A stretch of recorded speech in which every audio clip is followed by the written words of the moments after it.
Chapitre 12. Le Patronus.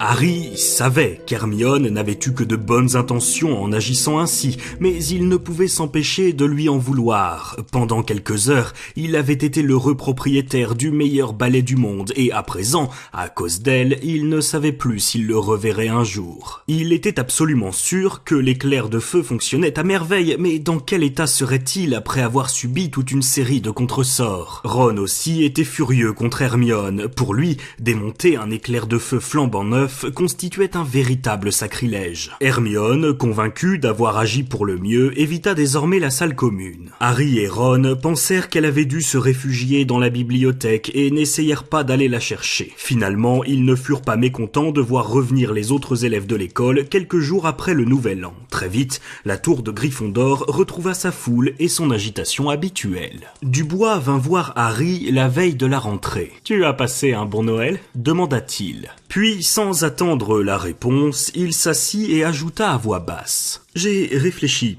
pendant les vacances, après ce qui s'est passé le jour du dernier match, tu comprends? Si les détraqueurs reviennent pendant le prochain, on ne peut pas se permettre de... » Enfin, Dubois s'interrompit, mal à l'aise. « Je suis en train de faire quelque chose pour que ça s'arrange », répondit précipitamment Harry. « Le professeur Lupin a dit qu'il allait m'entraîner à repousser les détraqueurs. On devrait commencer cette semaine. Il m'a dit qu'il aurait du temps après Noël. »« Ah !» s'exclama Dubois, le regard soudain plus clair. « Dans ce cas, tu sais, je ne voudrais pas te perdre comme attrapeur, Harry. Tu as commandé un nouveau balai ? » ?»« Non, » dit Harry. « Quoi ? Il faudrait te dépêcher, tu ne peux quand même pas monter cette vieille étoile filante dans le match contre Serdaigle. Il a reçu un éclair de feu pour Noël, » dit Ron. « Un éclair de feu ? Non, tu plaisantes.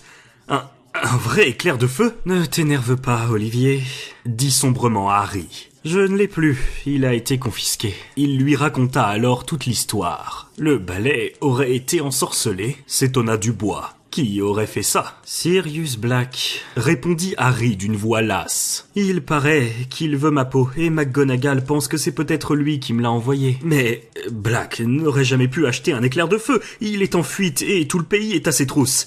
Comment veux-tu qu'il entre dans un magasin pour acheter un balai ? »« Je sais, » répondit Harry. « Mais McGonagall insiste pour qu'il soit entièrement démonté. » Dubois pâlit. « Je vais aller lui parler, Harry, » promit-il. « Je vais la raisonner. Un éclair de feu, un véritable éclair de feu dans notre équipe. Elle souhaite la victoire de Gryffondor autant que nous. Je vais la convaincre.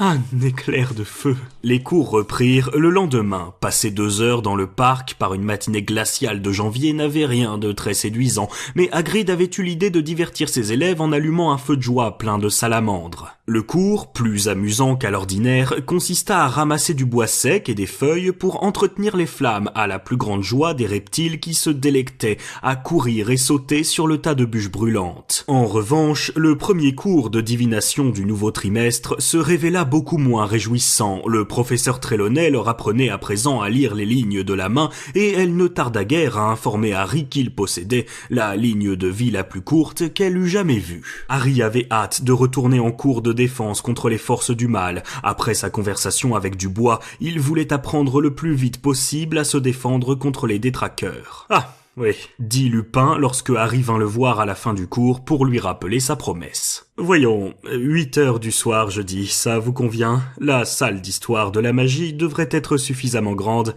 Il faut que je réfléchisse à la façon dont nous allons nous y prendre.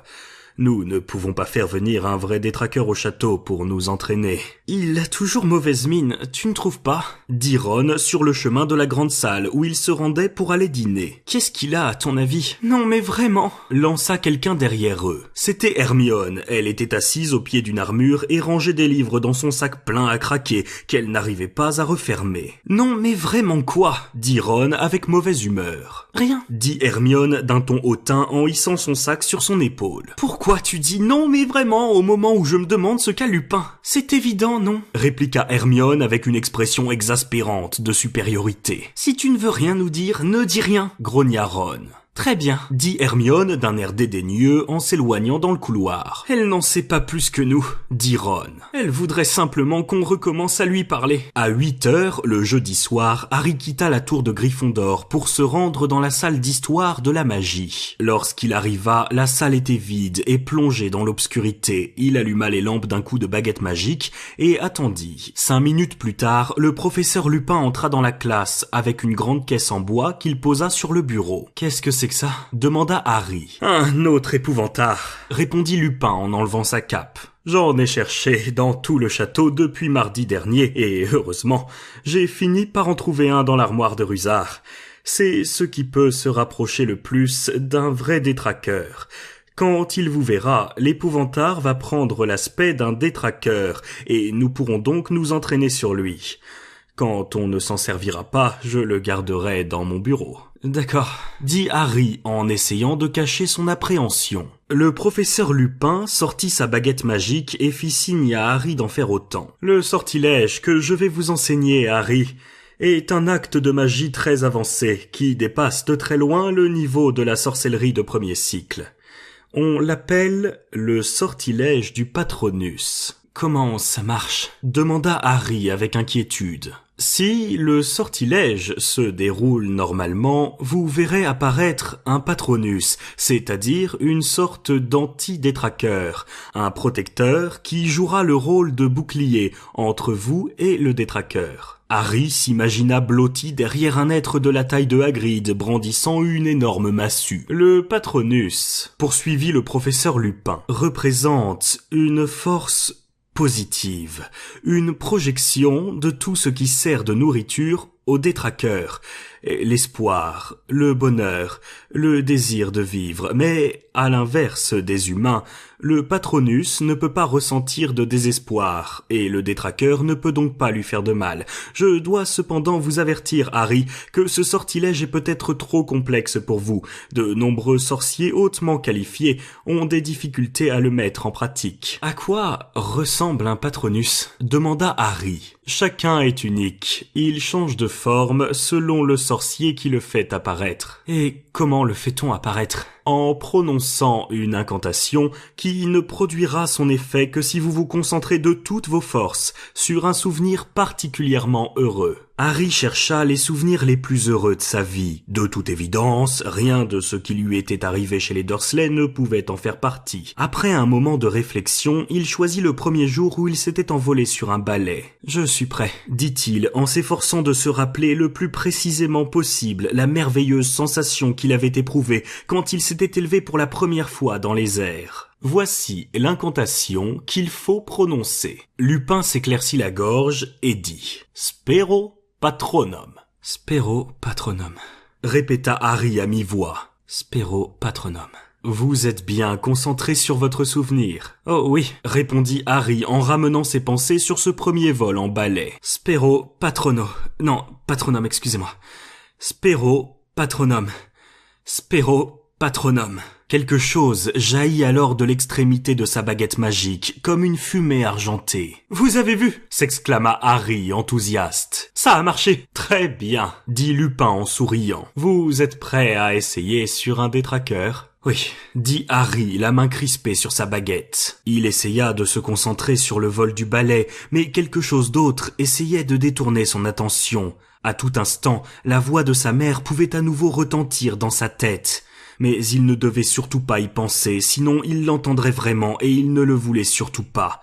Ou peut-être qu'il le souhaitait malgré lui. Lupin saisit le couvercle de la caisse et le souleva. Aussitôt, un détraqueur s'éleva lentement, la tête dissimulée sous une cagoule, une main luisante, putréfiée, serrant sa cape. Les lampes qui éclairaient la salle vacillèrent, puis s'éteignirent. Le détraqueur sortit de la caisse en bois et s'avança lentement vers Harry. Celui-ci entendit le bruit caractéristique de sa respiration, semblable à un râle, tandis qu'une vague glacée se répandait dans tout son corps. « Spero Patronum !» hurla Harry. « Spero Patronum !»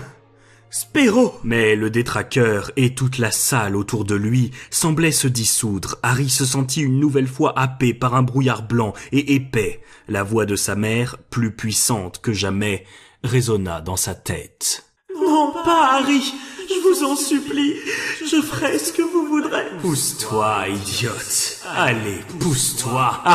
Harry reprit brusquement conscience. Il était étendu sur le plancher et les lampes s'étaient rallumées dans la classe. Il était inutile de demander ce qui s'était passé. Désolé, murmura-t-il en se redressant, le visage ruisselant d'une sueur froide. Vous vous sentez bien? Demanda Lupin. Oui.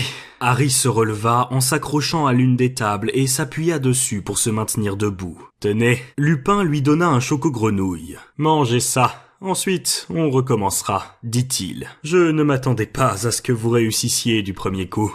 J'aurais même été stupéfait si ça avait été le cas.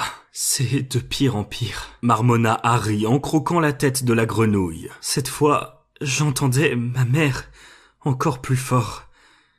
Et lui aussi, Voldemort. Lupin sembla encore plus pâle que d'habitude. Harry, si vous préférez arrêter là, je le comprendrai très bien. Je veux continuer, protesta Harry d'un ton féroce en engloutissant le reste du choco-grenouille. Il le faut. Qu'est-ce qui se passera si les détraqueurs arrivent pendant le match contre Serdaigle? Je ne peux pas me permettre de faire une nouvelle chute. Si nous perdons ce match, nous aurons perdu la coupe. Très bien.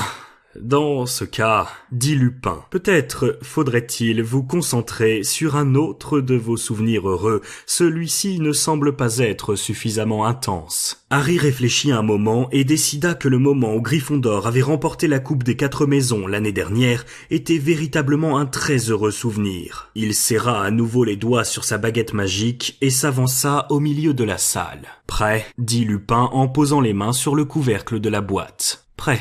répondit Harry. Il se concentra sur la victoire de Gryffondor en s'efforçant de chasser de son esprit toutes ses appréhensions sur ce qui se passerait lorsque la caisse s'ouvrirait. « Allons-y » dit Lupin. Il souleva le couvercle. Une fois de plus, les lumières s'éteignirent et un froid glacé se répandit dans la salle. Le détraqueur glissa hors de la caisse. On entendit le râle de sa respiration et une main putréfiée se tendit vers Harry. « Spéro, patronum !» hurla Harry. « Spéro, patronum ! Spéro, patronum !» Le brouillard blanc engourdit son esprit. De gigantesques formes aux contours incertains bougeaient autour de lui. Il entendit alors une autre voix, celle d'un homme qui criait, pris de panique. « Lily, prends Harry et va-t'en.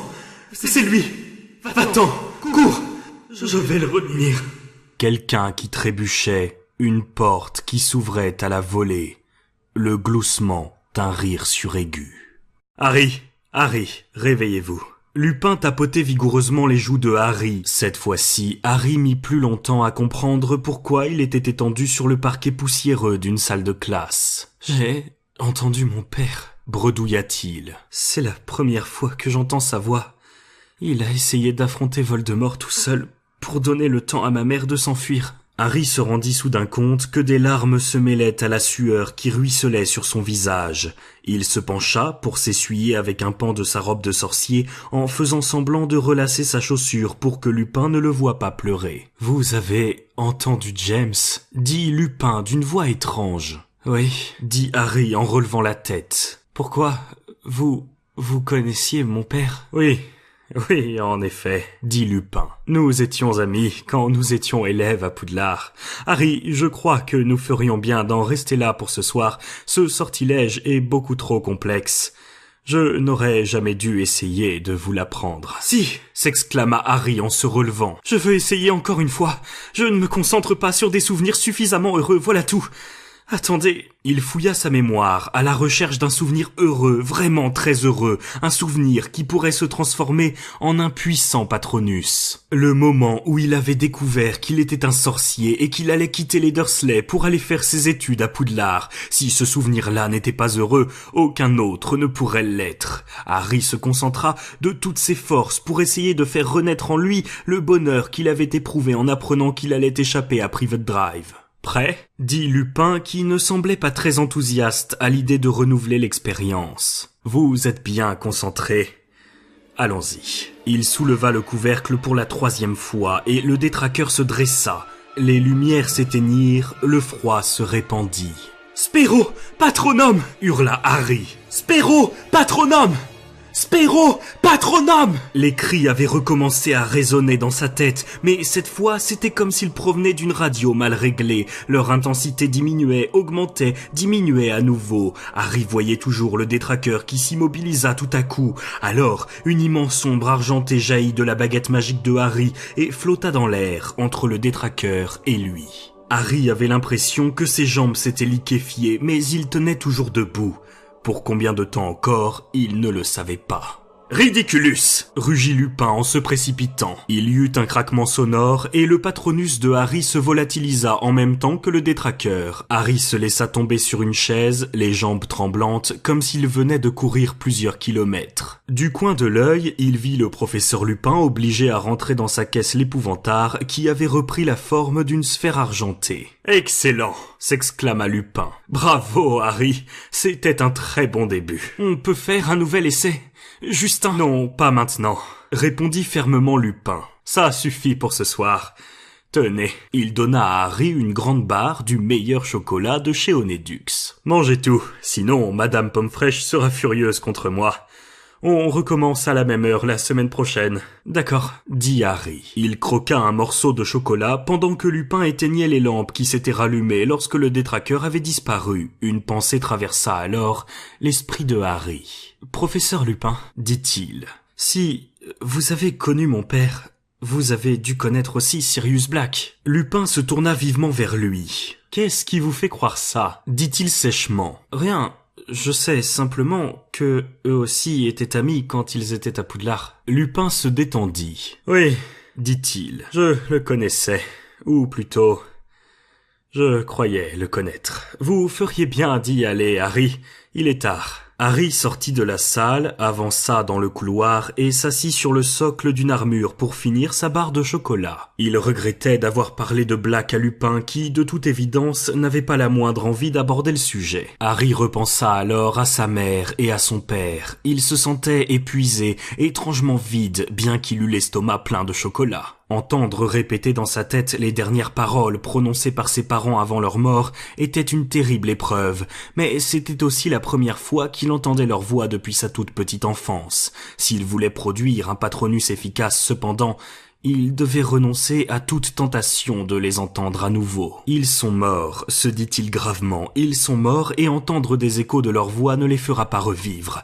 Il est temps de te ressaisir si tu veux gagner la coupe de Quidditch. » Il se leva, croqua le dernier morceau de chocolat et se dirigea vers la tour de Gryffondor. Une semaine après la reprise des cours, l'équipe des Serres d'Aigle joua son match contre les Serpentards. Ces derniers l'emportèrent, mais de peu. Si l'on en croyait Dubois, c'était une bonne nouvelle pour les Gryffondors, qui prendraient la deuxième place si eux aussi parvenaient à battre les Serres d'Aigle. Il porta donc le nombre de séances d'entraînement à 5 par semaine. Cela signifiait qu'avec les cours anti-détraqueurs de Lupin, qui étaient en eux-mêmes aussi épuisants que 6 séances d'entraînement de Quidditch, Harry ne disposait plus que d'un seul soir par semaine pour faire ses devoirs. Il supportait pourtant les contraintes de son emploi du temps beaucoup mieux qu'Hermione, qui paraissait écrasée par sa surcharge de travail. Chaque soir, dans un coin de la salle commune, elle étalait sur plusieurs tables ses livres, ses calculs d'arithmancie, ses dictionnaires de runes, ses schémas représentant des moldus en train de soulever des objets lourds et des liasses de parchemin contenant des notes détaillées. Elle parlait rarement aux autres et répliquait d'un ton sec à quiconque l'interrompait. « Je me demande comment elle y arrive », dit un jour Ron à Harry. Ce soir-là, Hermione avait entassé tant de livres devant elle qu'on la voyait à peine. « Comment elle arrive à quoi ?» demanda Harry. « À assister à tous ses cours. Ce matin, je l'ai vue avec la prof d'arithmancie. Elle parlait du cours d'hier, mais Hermione n'a pas pu y assister puisqu'elle était avec nous en classe de soins aux créatures magiques. Et Ernie Macmillan m'a dit qu'elle ne ratait jamais les cours sur les moldus, alors qu'ils ont presque tous lieu en même temps que ceux de divination. Et cela non plus, elle ne les manque jamais. » Mais pour l'instant, Harry n'avait pas le temps de sonder les mystères de cet emploi du temps impossible, car lui-même avait un devoir à faire pour Rogue. 2 secondes plus tard, cependant, il fut interrompu par Dubois. « Mauvaise nouvelle, Harry. Je viens d'aller voir McGonagall pour lui parler de l'éclair de feu. Elle n'a pas été très aimable avec moi. Elle m'a dit que je me trompais de priorité. Elle avait l'air de penser que je m'occupais plus de gagner la coupe que de te garder en vie. simplement parce que je lui ai dit que ça m'était égal que tu tombes du balai pourvu que tu attrapes le vif d'or avant ta chute. Dubois hocha la tête d'un air incrédule. Si tu l'avais entendu hurler, poursuivit-il, on aurait dit que j'avais proféré une énormité. Alors je lui ai demandé combien de temps elle comptait garder le balai. Dubois fit une grimace et imita la voix sèche du professeur McGonagall. Aussi longtemps que cela sera nécessaire, Dubois. Je crois qu'il est temps que tu commandes un nouveau balai, Harry. Il y a un bon de commande à la dernière page du balai magazine. Tu pourrais peut-être prendre un imbus 2001, comme celui de Malfoy. Je n'achèterai jamais quelque chose que Malfoy possède déjà, déclara Harry d'un ton sans réplique. Février arriva imperceptiblement, accompagné d'un temps toujours aussi glacial. La date du match contre les Serres d'Aigle se rapprochait, mais Harry n'avait toujours pas commandé de nouveaux balais. À la fin de chaque cours de métamorphose, il demandait au professeur McGonagall des nouvelles de son éclair de feu. Ron, plein d'espoir, restait à côté de lui pour écouter la réponse, tandis qu'Hermione se précipitait hors de la classe en détournant la tête. « Non, Potter, je ne peux toujours pas vous le rendre, » dit le professeur McGonagall pour la 12e fois avant même que Harry ait eu le temps d'ouvrir la bouche. Nous avons vérifié s'il n'avait pas subi les sortilèges les plus courants, mais le professeur Flitwick pense qu'il a peut-être été soumis à un maléfice de catapultage. N'ayez crainte, je vous le dirai lorsque toutes les vérifications seront terminées. En attendant, cessez de me harceler. Pour comble de malheur, les cours de défense contre les détraqueurs ne se déroulaient pas aussi bien qu'il l'aurait souhaité. Après plusieurs séances, il réussit à produire une forme argentée aux contours incertains chaque fois que l'épouvantard détraqueur s'approchait de lui, mais son patronus était trop faible pour faire fuir le détraqueur. La forme argentée se contentait de flotter en l'air comme un nuage à demi-transparent qui vidait Harry de toute son énergie en parvenant tout juste à maintenir le détraqueur à distance. Harry s'en voulait, il se sentait coupable d'éprouver le désir confus d'entendre à nouveau la voix de ses parents. « Vous êtes trop exigeant avec vous-même », dit gravement le professeur Lupin alors qu'ils en étaient à leur 4e séance. Pour un sorcier de 13 ans, créer un patronus, même informe, constitue un beau résultat. Vous ne vous évanouissez plus, n'est-ce pas? Je pensais qu'un patronus attaquait les détraqueurs, répondit Harry découragé. Qu'il les faisait disparaître. C'est ce que ferait un vrai patronus, approuva Lupin. Mais vous avez quand même obtenu une belle réussite en très peu de temps. Si les détraqueurs se montrent à nouveau lors du prochain match, vous saurez les maintenir à distance suffisamment longtemps pour pouvoir atterrir en toute sécurité. Vous m'avez dit que ce serait plus difficile s'il y en avait beaucoup, fit remarquer Harry. Je vous fais entièrement confiance, répondit Lupin avec un sourire. Tenez, vous avez bien mérité de boire quelque chose. Quelque chose que je vous ai rapporté des 3 balais et que vous n'avez jamais goûté. Il sortit 2 bouteilles de son cartable. « De la bière au beurre » s'exclama Harry sans y penser. « J'aime beaucoup ça. » Lupin haussa les sourcils. « Ron et Hermione m'en ont rapporté de Préolard. » Mentit Harry qui venait de s'apercevoir de sa gaffe. « Ah, bon, » dit Lupin, l'air toujours soupçonneux. « Eh bien, buvons à la victoire de Gryffondor contre Serres d'Aigle, bien que je ne sois pas censé prendre parti en tant que professeur. » Ajouta-t-il précipitamment. Ils burent en silence, puis Harry posa une question qui le tracassait depuis longtemps. « Qu'est-ce qu'il y a sous la cagoule d'un détraqueur ?» Le professeur Lupin posa sa bouteille, l'air songeur. « Les seules personnes qui l'aient jamais su ne sont plus là pour le dire. » Lorsque les détraqueurs soulèvent leur cagoule, c'est pour faire usage de leur arme ultime.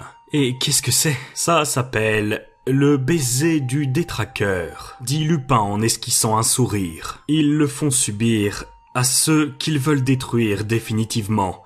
Ils doivent avoir une espèce de bouche là-dessous, car il paraît que leur mâchoire se referme sur les lèvres de leur victime et qu'ils aspirent son âme. Quoi? Il tue? S'exclama Harry en recrachant un peu de bière au beurre. Oh non, répondit Lupin, c'est bien pire que ça. On peut continuer à exister sans son âme tant que le cœur et le cerveau fonctionnent. Mais on n'a plus aucune conscience de soi, plus de mémoire, plus rien. Et plus aucune chance de guérison. On existe, c'est tout. Comme une coquille vide. L'âme, elle, s'est définitivement envolée. Elle est perdue à jamais. C'est le sort qui attend Sirius Black. C'était écrit dans la Gazette du Sorcier ce matin. Le ministère a donné l'autorisation au détraqueur de lui infliger cet ultime châtiment si on le retrouve. Harry resta abasourdi à l'idée qu'on puisse arracher l'âme de quelqu'un en l'aspirant par sa bouche. Puis il pensa à Black. « Il le mérite », dit-il brusquement. « Vous croyez ?» dit Lupin d'une voix légère. « Vous croyez vraiment que quiconque peut mériter ça ?» « Oui », répondit Harry d'un ton de défi. « Quand on a commis certaines choses. » Il aurait voulu parler à Lupin de la conversation qu'il avait surprise aux 3 balais au sujet de la trahison de Black, mais il aurait fallu pour cela lui avouer qu'il s'était rendu à Préolard sans autorisation, et il savait que le professeur n'apprécierait guère cet exploit. Il finit donc sa bière au beurre sans rien ajouter, remercia Lupin et s'en alla. Harry regretta presque d'avoir demandé ce qu'il y avait sous la cagoule des détraqueurs, tant la réponse l'horrifiait. L'idée de se faire aspirer l'âme faisait naître en lui des pensées si abominables qu'il ne vit pas le professeur McGonagall et la heurta de plein fouet au milieu de l'escalier. « Regardez où vous allez, Potter !»« Désolé, professeur, je vous ai cherché dans la salle commune de Gryffondor. Je voulais vous dire que nous avons fait toutes les vérifications possibles et que votre balai semble parfaitement normal. Vous avez un ami très généreux, Potter. » Harry resta bouche bée. Elle lui tendit son éclair de feu, qui paraissait aussi resplendissant qu'au premier jour. « Je peux vraiment le reprendre ?» demanda-t-il d'une voix timide. « Pour de bon ?»« Pour de bon », assura le professeur McGonagall en souriant, ce qui était rare chez elle. « Je crois que vous devriez l'essayer avant le match de samedi.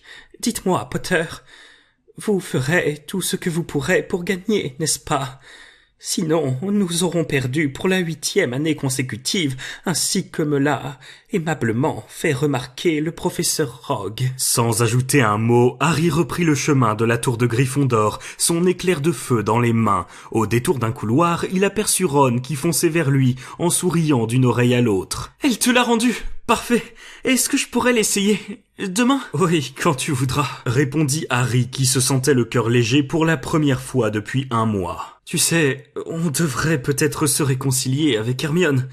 Elle croyait bien faire. »« D'accord, » approuva Ron. « Elle est dans la salle commune, en train de travailler pour changer un peu. » En arrivant devant la tour de Gryffondor, ils virent Neville Londubat qui parlementait avec le chevalier du Catogan. « J'ai perdu le papier sur lequel j'avais écrit les mots de passe. » gémit Neville. « J'ai dû le laisser tomber quelque part. »« Fable que tout cela !» rugit le chevalier. « Je vous souhaite le bonsoir, mes jeunes écuyers !» ajouta-t-il en voyant arriver Harry et Ron. « Jetez donc au cachot ce maroufle qui prétend s'introduire séant par la force !»« Ça suffit, taisez-vous !» lança Ron. « J'ai perdu les mots de passe !» se lamenta Neville. « Comme il en change tout le temps, j'ai écrit tous ceux qu'il voulait utiliser cette semaine pour être sûr de les retrouver.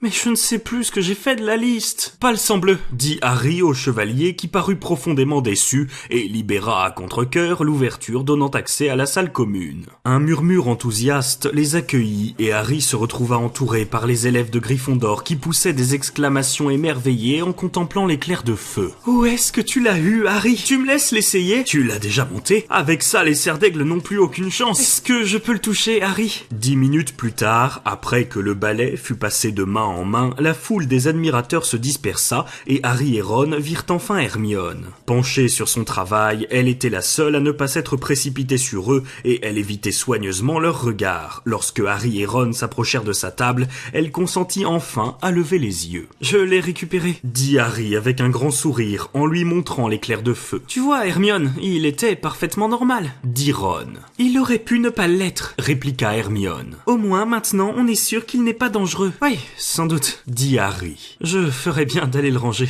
Je m'en occupe, » dit vivement Ron. « Il faut que je donne son médicament à Croutard. » Il prit l'éclair de feu et monta l'escalier en tenant le balai avec autant de précaution que s'il avait été en cristal. « Je peux m'asseoir à côté de toi ?» demanda Harry. « Pourquoi pas ?» répondit Hermione en ôtant d'une chaise une grosse pile de parchemins. Harry jeta un coup d'œil à la table surchargée sur laquelle s'étalait un long devoir d'arithmancie dont l'encre scintillait encore, une dissertation encore plus longue consacrée aux moldus, expliquait pourquoi les moldus ont besoin d'électricité, et une traduction d'un texte en runes dans laquelle Hermione était à présent plongée. « Comment tu t'y prends pour réussir à faire tout ça ?» s'étonna Harry en regardant l'impressionnante quantité de livres qui s'étalaient sur la table. « Il suffit de Travailler dur, répondit Hermione. Vu de près, Harry s'aperçut qu'elle avait l'air aussi fatiguée que Lupin. Pourquoi est-ce que tu ne laisses pas tomber une ou deux matières? Je ne pourrais jamais faire une chose pareille, s'indigna Hermione. L'arithmancie, ça m'a l'air horriblement ennuyeux, dit Harry en regardant une table de calcul très compliquée. Oh non, c'est passionnant,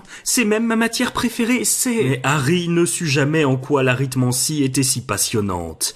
Car, à ce moment précis, un cri étranglé retentit dans le dortoir des garçons. La salle commune plongea dans un grand silence, tandis que des pas précipités descendaient l'escalier. Ron surgit alors au bas des marches, traînant un drap derrière lui. « Regarde !» hurla-t-il en se ruant vers Hermione. « Regarde !» répéta-t-il en lui agitant le drap sous le nez. « Ron, qu'est-ce... Croutard ! Regarde ! Croutard !» Hermione, penchée en arrière, essayait de s'éloigner de Ron, fou de rage. Harry regarda le drap. Il y avait une tache rouge au milieu, quelque chose qui ressemblait à... « Du sang !» s'écria Ron. « Croutard a disparu, et tu sais ce qu'il y avait par terre ?»« Non, » balbutia Hermione d'une voix tremblante. Ron jeta quelque chose sur le livre ouvert devant elle. Harry et Hermione se penchèrent sur la table et virent de longs poils de chat d'une couleur orangée.